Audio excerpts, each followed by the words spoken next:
예, 오늘 하나님께서 우리에게 주신 말씀을 함께 읽어 올리겠습니다. 시편 97편 1절부터 12절까지의 말씀입니다. 함께 읽겠습니다. 주님께서 다스리시니 온 땅아 뛸 듯이 기뻐하여라. 많은 섬들아 즐거워하여라. 구름과 흑암이 그를 둘러쌌다.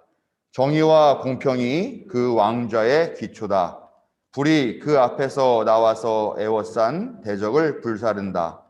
그의 번개가 세상을 번쩍번쩍 비추면 땅이 보고서 두려워 떤다. 산들은 주님 앞에서 온 땅의 주님 앞에서 초처럼 녹아버린다.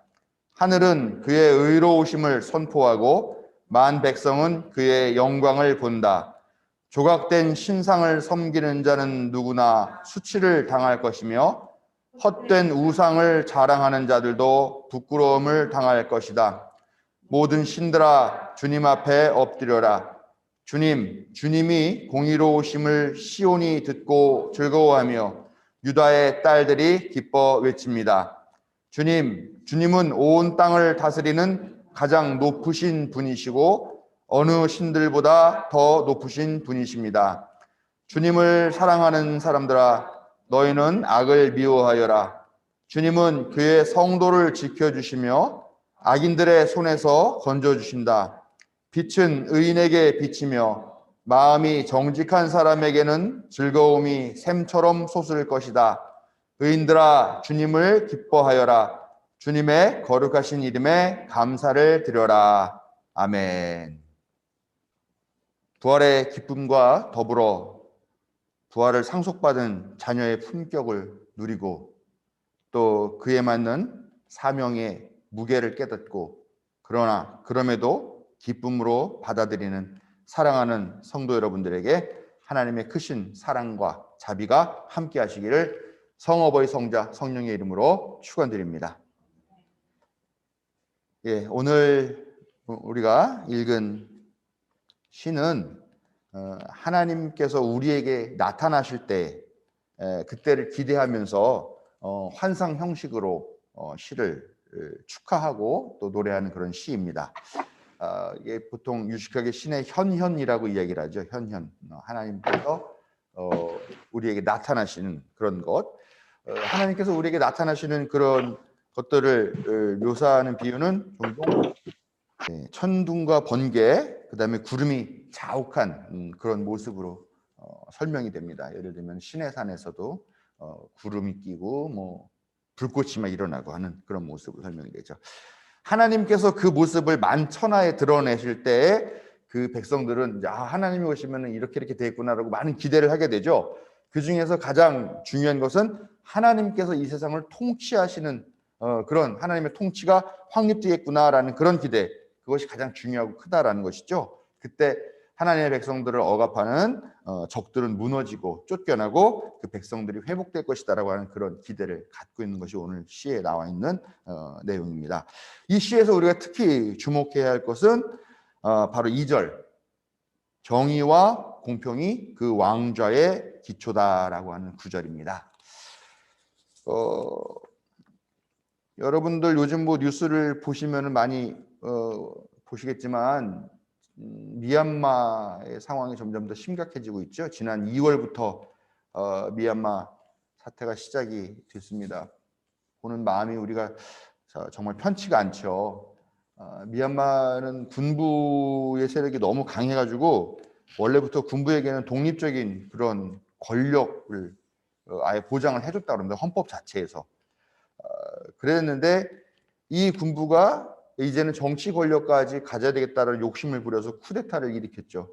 벌써 70일이 지났다고 합니다.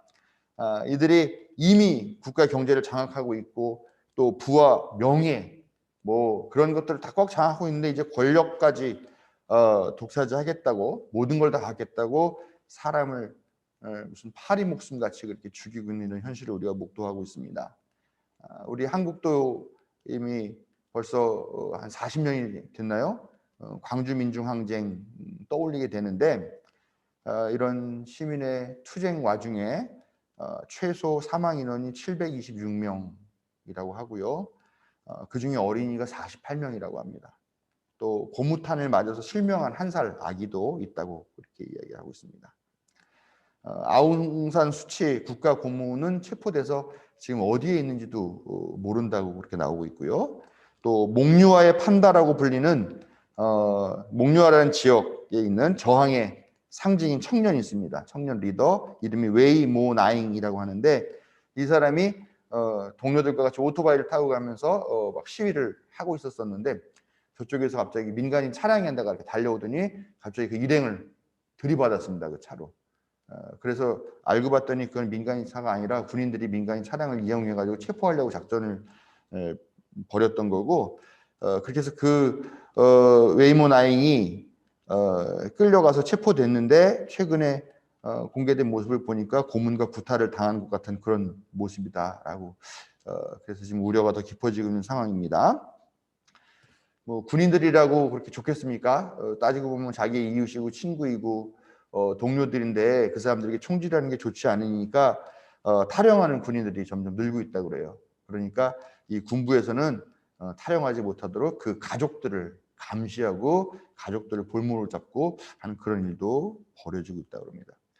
이런 전체 상황들을 보면은 한마디로 생지옥이다.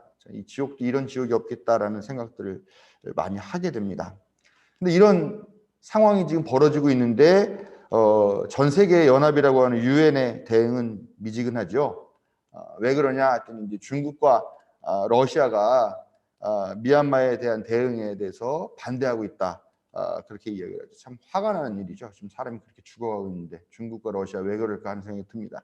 근데 또 한편으로 생각해 보면은 또 그런 생각도 들어요. 예를 들면 지금 미국이 그 일본이 그 방사능 오염수를 그냥 바다에 방류하겠다 그러는데 그걸 갖다가 옹호하고 있는 게 미국이잖아요. 결국은 뭐 중국과 러시아가 미얀마 군부를 옹호하는 거나 아니면 미국이 그 일본의 그 지도부를 옹호하는 거나 뭐가 다를 게 있을까? 결국은 각자 자기의 이익 또 자기 편들의 이익을 위해서 편을 가리기도 하고 주판화를 땡기고 있고 그러는 거 아닌가 하는 그런 답답한 마음이 드니까 어느 한쪽에다 대고서 욕하기도 사실 어려운 상황이라는 거죠. 그러나 그 사이에 죽어나가는 것은 민중이라는 겁니다. 지금 지도력이 문제가 되는 거예요. 우리는 과연 지도력이라는 게 어때야 하는가라는 이런 질문을 지금 하게 되는 그런 시대에 서 있다는 겁니다. 오늘 시를 보면 처음부터 왕자의 기초가 정의와 공평이 있다라고 그렇게 못 받고 선언하고 있습니다. 여기서 왕자는 뭐냐? 하나님을 가리키는 거죠. 바로 하나님의 왕자를 이야기합니다.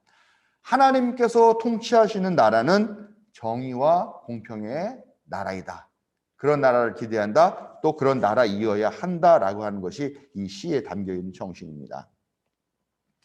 요즘 주보에 제가 매주 연재하고 있는 신학 읽기가 문명의 위기와 기독교의 새로운 대서사라고 하는 책을 제가 읽고 요약 정리해가지고 매주 주보마다 싣고 있습니다. 그 책은 종교, 우리 지금 말하면 하나님이라고 하는 게 어떤 의미가 있나? 하나님이라는 것은 인간들이 추구하고 또 추구하려고 노력해야 하는 어떤 더 높은 가치를 의미한다라고 그렇게 이야기를 하고 있습니다. 그래서 인간들은 그 하나님, 그 가치, 더 높은 가치를 모범 혹은 모델로 삼고 그것을 통해서 그 모습대로 사회를 구성해 왔던 것이 지금 인류의 역사이다라고 보는 거고요.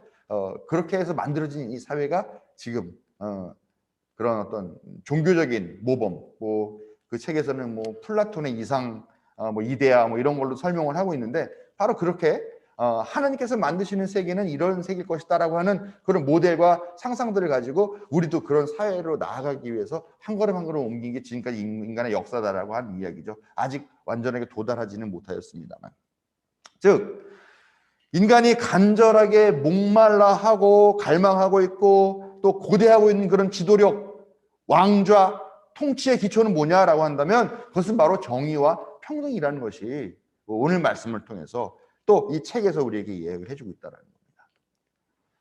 우리는 어떤 지도자를 원하고 있습니까?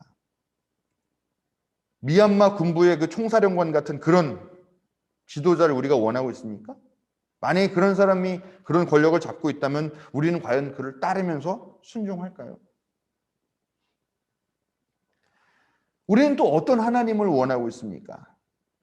만약에 하나님이 정의롭지 않은 하나님이고 공평하지도 않고 공정하지도 않은 그런 하나님이라고 한다면 우리는 여전히 그분을 하나님이라고 믿고 그분 앞에 예배하고 또 그렇게 해야 하겠느냐라는 겁니다.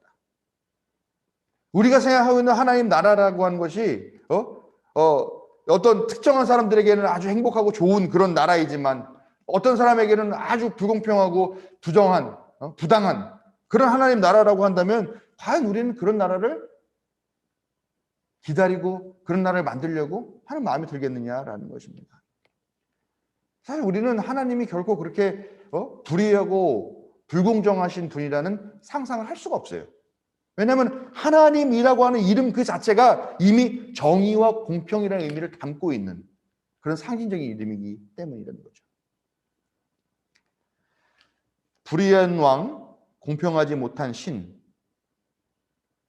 또 그런 지도자는 불의한 것을 알면서도요, 자기 말을 잘 듣고 자기를 잘 따르는 사람에게는, 다른 사람에게만 좋은 것을 준다는 겁니다. 그러나 자기에게 저항하고 자기에게 대들고 자기 말을 잘 듣지 않는다라고 한다면 그런 사람들은 배제하죠. 탄압하고 혐오하고 따돌린다는 것입니다. 미얀마의 상황이 그렇죠. 군부에 충성하는 사람들, 그 하수인들에게는 권력을 나눠주고 또 경제를 나눠주고 이렇게 합니다. 지금 미얀마는 그렇게 사람들이 잘 사는 나라가 아님에도 불구하고 거대 기업들은 다 군부가 차지하고 그 일당들이 다 나눠 갖고 있다고 합니다. 귀족 같은 생활을 하고 있는 것이죠. 고대에는 많은 신들이 각축을 하고 있었습니다. 우리 성서에만 봐도 얼마나 많은 신이 나옵니까? 뭐 하나님이 나오죠. 하나님도 얼마나 다양한 이름으로 불립니까? 뭐 야훼, 뭐 엘로힘, 뭐 여러 가지 이름으로 불리고 있죠. 뭐 야곱의 하나님, 뭐 이삭의 하나님. 근데 그 하나님 말고도 또 다른 신이 많이 있어요. 뭐 예를 들면은 아세라, 바알, 뭐 몰렉, 또 하여간 그렇게 많은 이름들이 많은 신들이 각축을 하고 있는 그런 시대라는 거죠. 그런데 그 당시 사람들은요, 이 신들에게 잘 보이려고 자기가 갖고 있는 가장 귀한 것을 그 신에게 바칩니다. 근데 이 당시에 가장 귀한 게 뭐였을까 생각해 보면 사람이죠. 그때도 마찬가지로. 특히 장자, 상속자, 아들. 이 아들이 제일 중요해요. 왜냐하면 그때는 농사 지어야 되니까 아들, 건강한 아들이 나와가지고 농사 짓고 해야 그게 재산이고 미천이 되는 거죠. 그런데 신에게 칭찬을 받고자, 신에게 복을 받고자 자기 아들을 활활 타오르는 불 가운데로 지나가게 하는 그런 종교의식을 합니다. 그렇게 하면서 내가 이렇게까지 당신 신을 사랑합니다. 이걸 바칩니다. 라고 합니다. 그 활활 타는 불 가운데로 지나가면 어떻게 되겠어요? 뭐 다 죽겠죠. 아니면 뭐 아마 온몸에 화상을 입는 그런 장애를 입겠죠. 그런데 이런 신이 내가 이렇게까지 헌신하면 이 신은 나에게 복을 줄 것이라고 믿는 그런 믿음, 어리석은 거죠. 탐욕이죠. 욕심이에요. 그것을 믿음이라고 생각하는 그런 시대가 있었다는 거죠. 생명을 빼앗거나 생명을 다치게 하는 것은 누가 봐도 불의한 일이죠. 그런데 그런 사람에게는 복을 내린다라고 한다. 그런 사람에게만 복을 낸다. 얼마나 불공정합니까? 다 복이 있어야 되잖아요. 햇빛의 복도 있어야 되고 비의 복도 있어야 되는 거고, 네? 또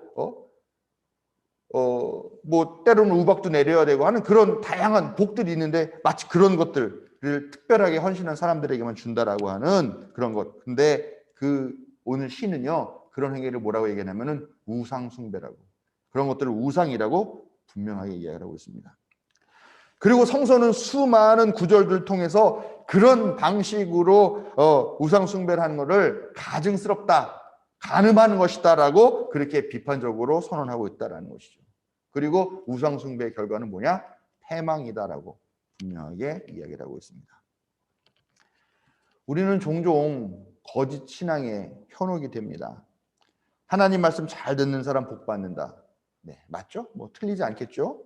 하나님께 많은 것을 헌신한 사람은 또 더 큰 복을 받는다. 이런 이야기 많이 합니다.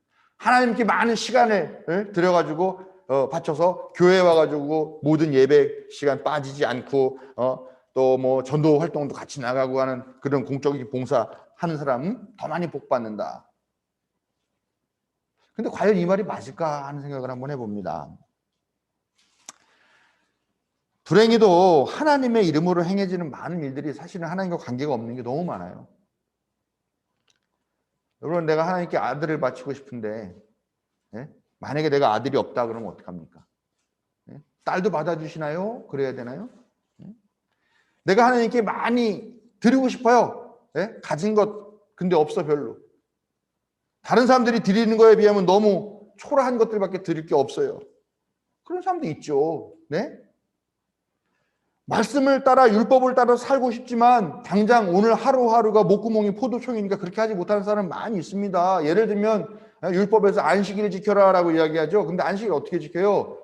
오늘이라도 나가서 일하지 않으면 내 가족들이 하루를 꼬박 굶어야 되는 상황이 있는 사람들 얼마나 많이 있습니까? 아직도 그런 상황들 있죠. 예?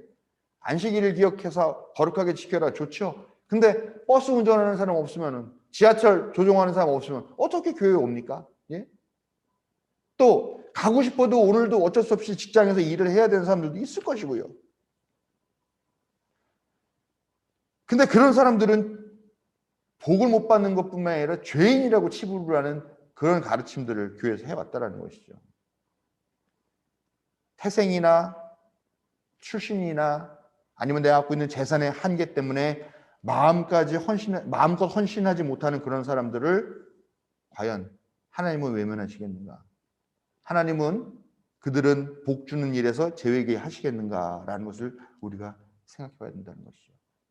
과연 하나님께서 원하시는 것이 그것인지 아니면 정의롭고 공평하게 사는 삶을 사는 것인지. 결국 그렇지 않습니다. 하나님은 정의롭고 공평하신 분이시죠.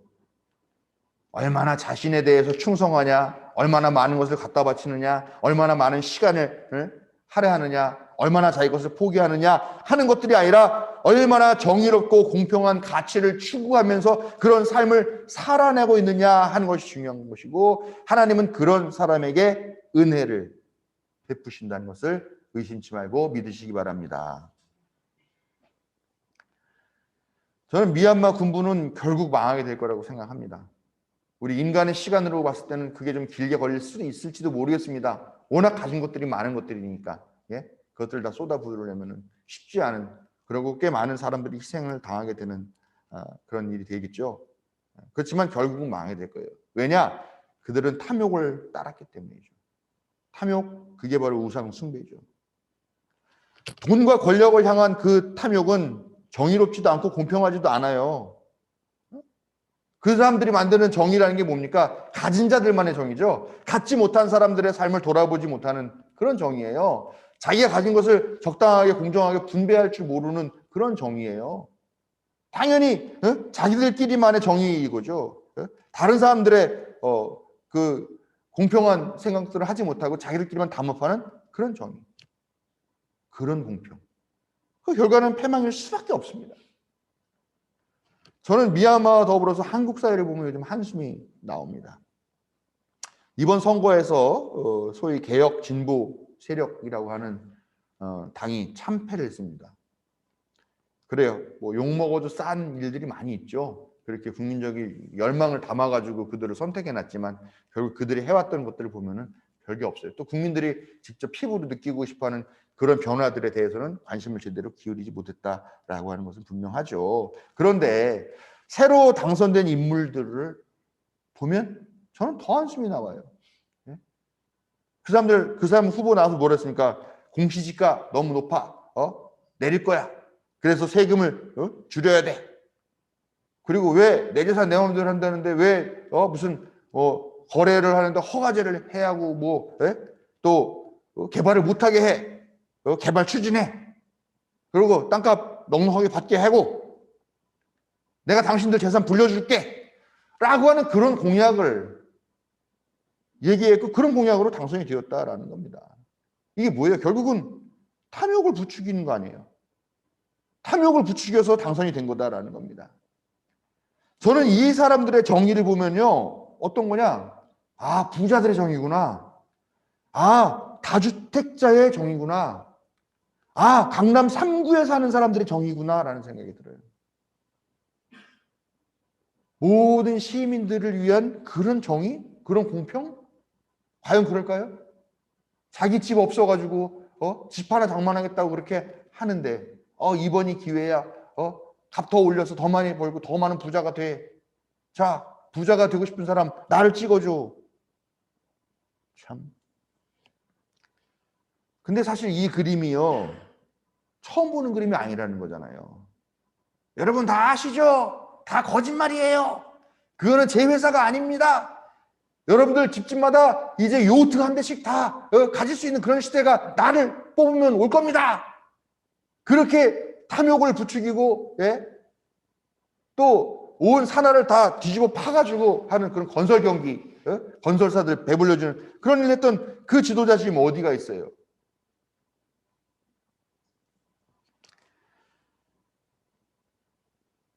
지도자의 수준은 그 구성원의 수준을 보여준다라고 할 수가 있습니다. 저는 혹시 지금 우리 수준이 딱 서울시장의 수준이 아닌가라는 그런 두려운 마음이 들어요. 우리 수준이 그랬기 때문에 딱 그런 사람을 우리의 지도자로 뽑은 게 아닌가. 미얀마는 지금 피를 흘리면서 또 죽어가면서 자기 자신의 수준을 보여주고 있다고 생각합니다. 그렇기 때문에 결국 그들은 좋은 지도자를 세우게 될 거라고 생각해요. 국제적인 지도력, 또 강대국도 마찬가지예요. 그들의 그 지도력, 돈 많고 힘세고 하지만 정말 그 국민들, 그 지도자의 수준을 보면 알 수 있다는 것이죠. 편가릅니다. 계속 유럽 우리 편, 미국 우리 편, 어디 우리 편, 한국, 일본 우리 편, 중국 편, 러시아 편, 이쪽 놈들 나쁜 놈들 편가르기 하고 경쟁하고 있어요. 서로 누가 더 이긴가 주판을만 투기고 있습니다. 서로 손을 잡는다 그러면 얼마나 많은 사람들이 혜택을 누리면서 평화롭게 살 수 있는지 모를 텐데, 근데 그런 거는 하지 않고 있죠. 우리는 정의와 공평을 기초로 삼는 하나님의 나라, 그 나라를 추구해야 되는 것. 그것이 우리 삶의 목표가 되어야 합니다. 우리의 기도의 제목, 당장 닥치는 여러 가지 어려운 일들도 분명히 있습니다. 그런 거 위해서 기도해야죠. 그러나 그거보다는 좀 더 큰 제목을 위해서 기도한다면 우리는 하나님, 이 세계가 하나님께서 통치하시는 정의로운 세계, 공평한 세계가 되기를 원합니다. 하나님의 나라가 이 땅 가운데 건설되기를 원합니다. 라고 하는 그런 기도의 제목들을 가지고 있어야 한다는 것을 여러분 좀 무거운 마음으로 기억해 주시기 바랍니다. 하나님의 왕좌는 정의와 공평이 기초다라고 하는 이 말은요, 우리가 하나님을 믿는다는 것이 뭐냐? 정의와 공평의 가치를 믿는다라고 하는 것과 같은 말이라는 겁니다. 탐욕이라는 우상숭배, 정의와 공평을 내팽개친 우상숭배에 무릎 꿇지 않은 성도 여러분들에게 하나님은 용기와 지혜를 주시고 바른 길로 인도해 주실 줄로 믿습니다. 우리와 미얀마 국민들에게 하나님의 사랑과 자비가 함께 하시기를 축원드립니다.